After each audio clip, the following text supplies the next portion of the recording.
Welcome to TS24 news. ఈరోజు ముందుగా నమస్తే తెలంగాణలోని ముఖ్యమైన అంశాలు చూద్దాం.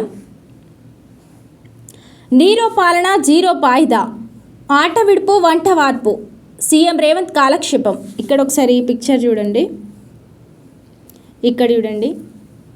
గురుకులంలో ఫుడ్ పాయిజన్, 28 మంది విద్యార్థులకు అస్వస్థత.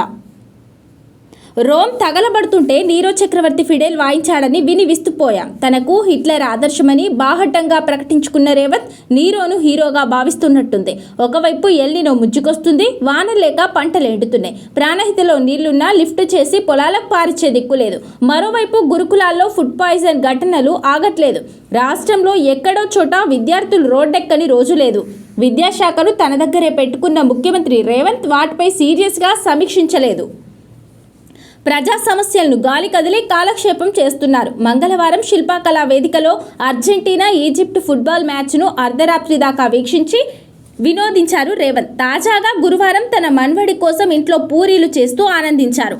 మన్వడి కోరినప్పుడు తాతకు తప్పుతుందా అంటూ వీడియోను ట్వీట్ చేసుకొని మరీ ముఖ్యమంత్రి మురిసిపోయారు. ఇక మంత్రుల సంగతి సరే, కొందరు విందుల్లో మరికొందరు విహారయాత్రల్లో నిమగ్నమయ్యారు. ఒక ఆయన ఈత కొడుతుంటే ఇంకొక ఆయన దావతులు తిరుగుతున్నాడు. ఇదంతా సంక్షేమమే, ఇదంతా ప్రజాపాలనే. ఇదేమీ తెలియని రైతులు మాత్రం చుక్క నీటి కోసం బిక్కచచ్చి చూస్తున్నారు. చేను తడిపేందుకు తన్లాడుతున్నారు. బిందెలతో తెచ్చిపోసో ట్యాంకర్లతోనో నీళ్లు పారించో నారును కాపాడుకునేందుకు నానా తిప్పలు పడుతున్నారు. ఇక్కడ చూడండి, ట్రాక్టర్ ఇంజన్తో పొలానికి నీళ్లు, మడితడి కోసం రైతుల తంత్రాట.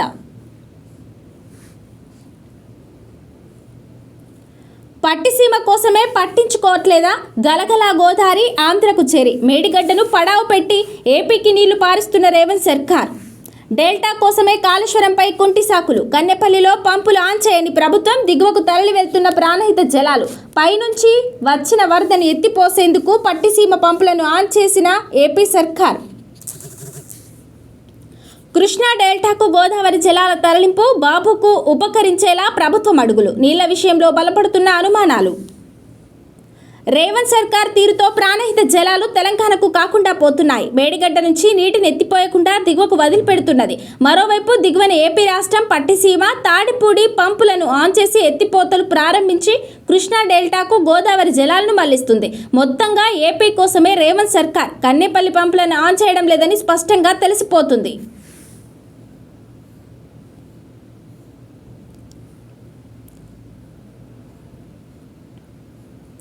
ఎత్తిపోయడానికి నీళ్లే లేవంటూ సీఎం రేవంత్ రెడ్డి మాట్లాడిన గంటల్లోనే ఎక్కడో 100 కిలోమీటర్ల దిగువన పట్టిసీమ తాడిపూడి పంపులను ఆన్ చేసింది ఏపీ సర్కార్. తెలంగాణలో వానలు లేక పంటలు ఎండుతున్నా, మేడిగడ్డలో ప్రాణహిత వరద పారుతున్న గోదావరి జలాలను ఎత్తిపోయడానికి కాంగ్రెస్ ప్రభుత్వానికి చేతులు రావడం లేదు. కానీ అందివచ్చిన అవకాశంగా చంద్రబాబు సర్కార్ మాత్రం నీటిని లిఫ్ట్ చేయడం ప్రారంభించింది.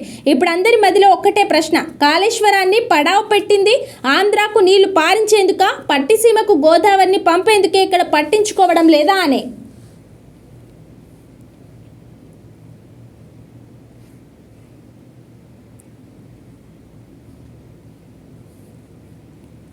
కన్నెపల్లి పంపులను ఆన్ చేయండి. మేడిగడ్డ బ్యారేజ్కు ఎలాంటి నష్టము లేదు. మేడిగడ్డ, అన్నారం, సుందిళ్లను వాడుకోవచ్చు. నిస్సందేహంగా నది జలాలను ఎత్తిపోసుకోవచ్చు. కనీస డ్రాడౌన్ లెవెల్ వరకు నిల్వ కూడా సాధ్యమే.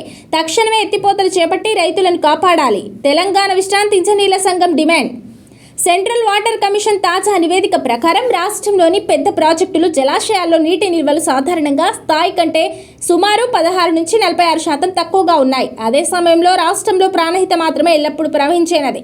ఒక్క మాటలో చెప్పాలంటే రాష్ట్రంలో నీరు లేని పరిస్థితుల్లోనూ ప్రాణహిత, గోదావరిలో వినియోగయోగ్యమైన వరద ప్రవాహాలు ఇప్పటికీ అందుబాటులో ఉన్నాయి. ఇలాంటి సమయంలో మేడిగడ్డ, అన్నారం, సుందిళ్ల ఈ 3 లిఫ్టుల వ్యవస్థను సురక్షితంగా తిరిగి వినియోగించుకోవడమే అత్యంత సమంజసమని తెలంగాణ విశ్రాంత ఇంజనీర్ల సంఘం ఆరోపించింది.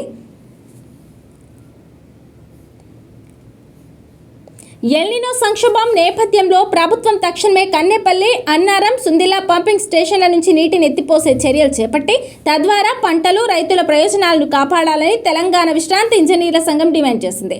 బ్యారేజీల్లో MDDL అంటే మినిమం డ్రా డౌన్ లెవెల్ మేరకు జలాలను నిల్వ చేయవచ్చని, తద్వారా ఎలాంటి నష్టం వాటిల్లే అవకాశం లేదని స్పష్టం చేసింది.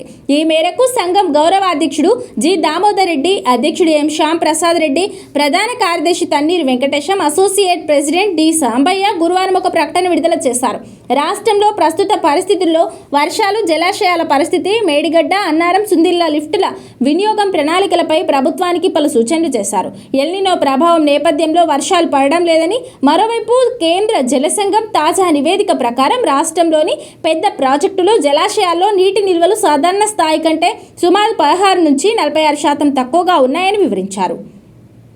అదే సమయంలో రాష్ట్రంలో ప్రాణహిత నది మాత్రమే ఎల్లప్పుడూ ప్రవహించే నది అని, ఒక్క మాటలో చెప్పాలంటే రాష్ట్రంలో నీరు లేని పరిస్థితిలోనూ ప్రాణహిత, గోదావరిలో వినియోగయోగ్యమైన వరద ప్రవాహాలు ఇప్పటికీ అందుబాటులో ఉన్నాయన్నారు.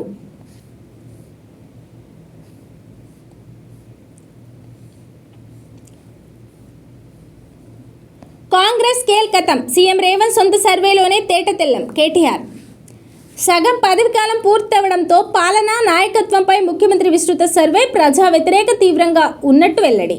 ఇప్పటికిప్పుడు ఎన్నికలు పెడితే 78 సీట్లతో బీఆర్ఎస్ ప్రభుత్వం ఏర్పాటు ఖాయం. 2 మీడియా సంస్థలు, కేంద్ర రాష్ట్ర ఇంటెలిజెన్స్ సంస్థలు ఇదే స్పష్టం చేశాయి.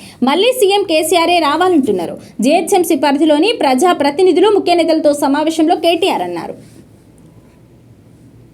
రాష్ట్రంలో కాంగ్రెస్ పార్టీ పతనం ఖాయమైందని, ఇప్పటికిప్పుడు ఎన్నికలు పెడితే బీఆర్ఎస్ఏ ప్రభుత్వాన్ని ఏర్పాటు చేస్తుందని సీఎం రేవంత్ రెడ్డి సొంత సర్వేలోనే తేలిందని బీఆర్ఎస్ వర్కింగ్ ప్రెసిడెంట్ కేటీఆర్ పేర్కొన్నారు.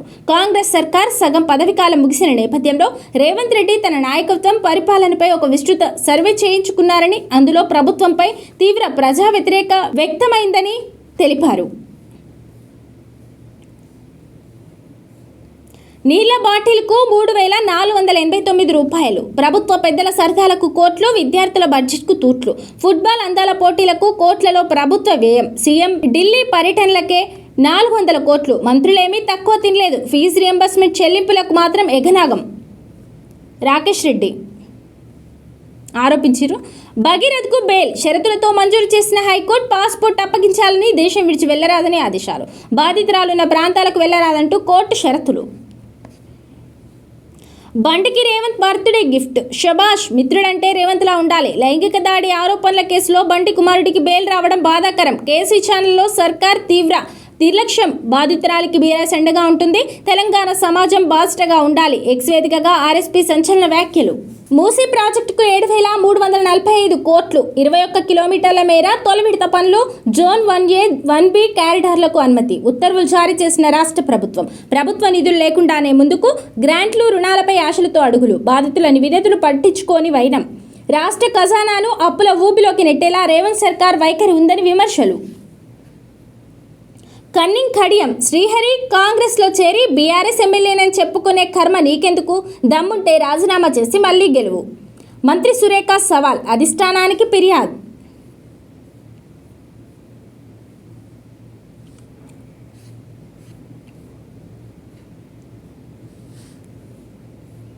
బీఆర్ఎస్ పార్లమెంటరీ పార్టీ నేతగా వద్దిరాజు నియమించిన పార్టీ అధినేత కేసీఆర్ రాజ్యసభ సెక్రటరీ జనరల్కు లేఖ. సురేష్ రెడ్డి పదవికాలం ముగియడంతో ఆ స్థానంలో వద్దిరాజు నియామకం. కేసీఆర్, కేటీఆర్కు వద్దిరాజు కృతజ్ఞతలు. మరోసారి బీసీ నేతకు దక్కిన గౌరవం.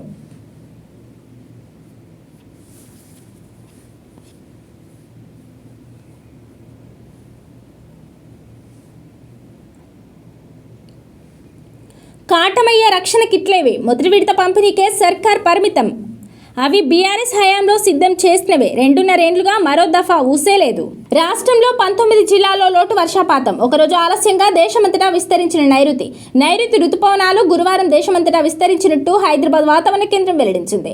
వాస్తవంగా ప్రతి ఏటా జూలై 8 నాటికి దేశమంతటా రుతుపవనాలు విస్తరించాల్సి ఉండగా ఒకరోజు ఆలస్యంగా విస్తరించాయని అధికారులు తెలిపారు. నైరుతి రుతుపవనాలు గత నెల 8న రాష్ట్రంలో ప్రవేశించినప్పటికీ ఇప్పటి వరకు పెద్ద వర్షం కురవలేదు. ఎల్నినో ప్రభావంతో రాష్ట్ర వ్యాప్తంగా వర్షాభావ పరిస్థితులు నెలకొన్నాయి. రాష్ట్రంలోని 19 జిల్లాల్లో లోటు వర్షపాతం నమోదైంది. వాతావరణ శాఖ గణాంకాల ప్రకారం ఇప్పటి వరకు 265 మండలాల్లో లోటు, 46 మండలాల్లో తీవ్ర లోటు వర్షపాతం నమోదైంది. దీంతో సాగు పనులు మొదలుపెట్టిన రైతులు వానల కోసం ఎదురుచూస్తున్నారు. జూలైలో కూడా సాధారణం కంటే తక్కువ వర్షాలే కురిసే అవకాశం ఉండడంతో రైతులు ఆందోళన చెందుతున్నారు. మరోవైపు శుక్రవారం నుంచి జూలై 15 వరకు రాష్ట్రంలో ఉష్ణోగ్రతలు పెరిగే అవకాశం ఉంది. ముఖ్యంగా జూలై 12 నుంచి 15 మధ్య తూర్పు తెలంగాణలో 37 నుంచి 40 డిగ్రీల వరకు, హైదరాబాద్లో 35 నుంచి 37 డిగ్రీల వరకు నమోదయ్యే అవకాశాలున్నాయి. నేడు ఢిల్లీకి బీఆర్ఎస్ బృందం. సాయంత్రం కేంద్ర ఎన్నికల సంఘంతో భేటీ, సర్పై సూచనలు చేయనున్న నేతలు. ఒక వ్యక్తికి ఒకే ఓటు విధానంపై ఈసీకి వినతి. తెలంగాణలో ఓటర్ల జాబితా ప్రత్యేక సమగ్ర సవరణ ప్రక్రియ కొనసాగుతున్న నేపథ్యంలో బీఆర్ఎస్ పార్టీ కీలక నిర్ణయం తీసుకుంది. పార్టీ అధినాయకత్వం ఆదేశాల మేరకు బీఆర్ఎస్ నేతల ఉన్నత స్థాయి బృందం శుక్రవారం ఢిల్లీకి వెళ్లనుంది. సాయంత్రం 4:30 ఎలక్షన్ కమిషన్ ప్రధాన కార్యాలయంలో కేంద్ర ముఖ్య ఎన్నికల కమిషనర్తో ఈ బృందం ప్రత్యేకంగా సమావేశం కానుంది. ఈ ప్రతినిధి బృందంలో బీఆర్ఎస్ పార్లమెంటరీ పార్టీ నేత వద్దిరాజు రవిచంద్ర, రాజ్యసభ సభ్యులు దీవకొండ దామోదర్రావు, బండి పార్థసారథి రెడ్డితో పాటు మాజీ ఎంపీ, పార్టీ సీనియర్ నేత బోయినపల్లి వినోద్ కుమార్, బీఆర్ఎస్ ప్రధాన కార్యదర్శి సోమ భరత్ కుమార్ తదితరులు ఉన్నారు. ప్రస్తుతం తెలంగాణలో కొనసాగుతున్న సర్పై కేంద్ర ఎన్నికల సంఘానికి బీఆర్ఎస్ ప్రతినిధుల బృందం పలు కీలక సూచనలు చేయనుంది. క్షేత్రస్థాయిలో ఎదురవుతున్న ఇబ్బందులను ఈసీ దృష్టికి తీసుకెళ్లనున్నారు. దేశవ్యాప్తంగా ఎన్నికల వ్యవస్థలో పారదర్శకత కోసం ఒక వ్యక్తికి ఒకే ఓటు విధానాన్ని పటిష్టంగా అమలు చేయాలని బీఆర్ఎస్ నేతలు ఈసీని కోరనున్నారు. ఒక వ్యక్తికి వేర్వేరు ప్రాంతాలు లేదా రాష్ట్రాల్లో 2 ఓట్లు ఉండడం వల్ల జరుగుతున్న అక్రమాలకు అడ్డుకట్ట వేసేలా చర్యలు తీసుకోవాలని ఎన్నికల సంఘానికి విజ్ఞప్తి చేయనున్నారు. ఆన్లైన్లో అమ్మకానికి లక్షలాది విద్యార్థుల డేటా. డిజిటల్ వ్యక్తిగత డేటా పరిరక్షణ చట్టం దశల వారీగా అమలవుతున్న సమయంలో కొందరు సైబర్ నేరగాళ్లు లక్షలాది మంది విద్యార్థుల డేటా ఆన్లైన్లో విచ్చలవిడిగా అమ్మకానికి పెట్టడం సంచలనం సృష్టించింది. ఇటీవల జరిగిన CUET, నీట్ పరీక్షలకు హాజరైన లక్షలాది మంది విద్యార్థుల వ్యక్తిగత డేటాను కొన్ని వెబ్సైట్లు అమ్మకానికి ఉంచాయి. విద్యార్థి పేరు, తండ్రి పేరు, ఊరు, ఫోన్ నెంబర్, ఆధార్ నెంబర్, విద్యార్హత, ఈమెయిల్, చిరునామా వివరాలన్నీ వారి వద్ద ఉన్నాయి. Student data provider com, student.based.com, student.hub.com సహా అక్రమాలకు పాల్పడుతున్న పలు సైట్లు వీరి డేటాను అమ్మకానికి ఉంచాయి. 1000 నుంచి 10,000 లోపు ఈ డేటాను అవసరమైన వారికి విచ్చలవిడిగా అమ్మేస్తున్నారు. ఈ విద్యార్థుల డేటాను ప్రైవేట్ విద్యా సంస్థలు, ఆర్థిక సంస్థలు కొనుగోలు చేస్తుంటాయి.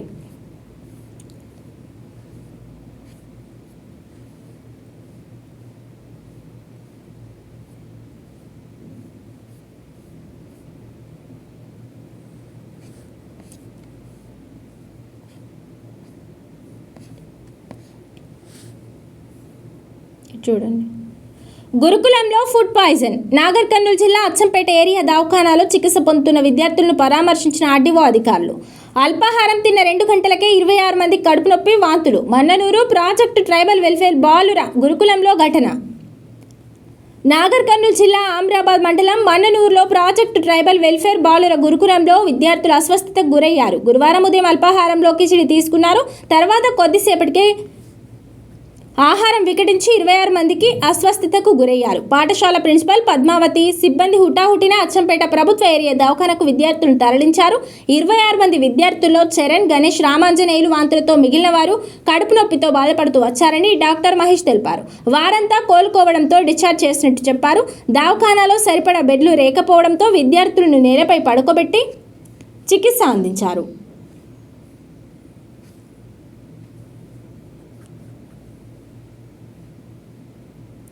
హరీష్ సవాల్పై స్పందించలేం, రైతులకు నీళ్లిచ్చేందుకు హరీష్ ఆరాటం. 24 గంటలైనా స్పందించని మంత్రులు, కాంగ్రెస్ నేతలు ప్రేలాపనలు మానుకోవాలి. జగ్గారెడ్డికి మళ్ళీ ఓటం భయం పట్టుకుంది. SC/ST కమిషన్ మాజీ చైర్మన్ ఎర్రోల్లా. వృధాగా సముద్రంలో కలుస్తున్న గోదావరి జలాలను మళ్లించి రైతుల గోస తీర్చాలన్నదే బీఆర్ఎస్ శాసనసభ పక్ష ఉపనేత హరీష్ రావు ఆరాటం. అందుకే 3 నెలల ఇరిగేషన్ మంత్రిగా అవకాశం ఇస్తే చేసి చూపుతానని సవాల్ విసిరారు. 24 గంటలు దాటిన చేతగాని మంత్రులు ఆ సవాల్ను స్వీకరించలేదు అని SC/ST కమిషన్ మాజీ చైర్మన్ ఎర్రోల శ్రీనివాస్ ధ్వజమెత్తారు. కాంగ్రెస్ పెద్దలకు రైతులపై నిజమైన ప్రేమ ఉంటే వెంటనే వృధాగా పోతున్న జలాలను ఒడిసి పట్టాలని డిమాండ్ చేశారు. హరీష్ సవాల్ను స్వీకరించే దమ్ము లేని మరికొందరు కాంగ్రెస్ నేతలు అనవసర రాద్ధాంతం చేస్తున్నారని మండిపడ్డారు.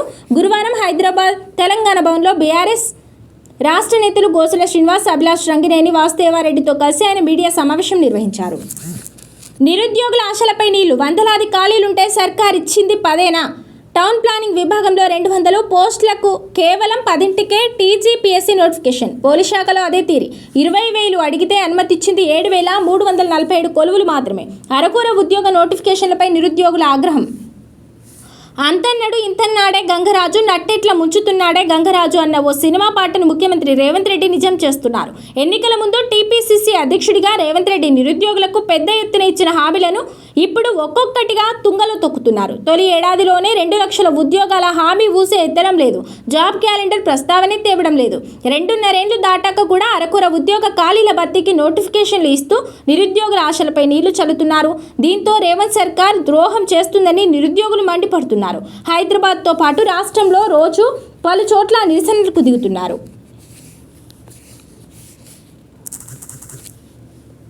తెలంగాణ రాష్ట్ర టౌన్ ప్లానింగ్ విభాగంలో దాదాపు 200 వరకు అసిస్టెంట్ డైరెక్టర్ పోస్టులు ఖాళీగా ఉన్నాయి. తాజాగా తెలంగాణ పబ్లిక్ సర్వీస్ కమిషన్ విడుదల చేసిన నోటిఫికేషన్ నిరుద్యోగులను తీవ్ర నిరాశకు గురిచేసింది.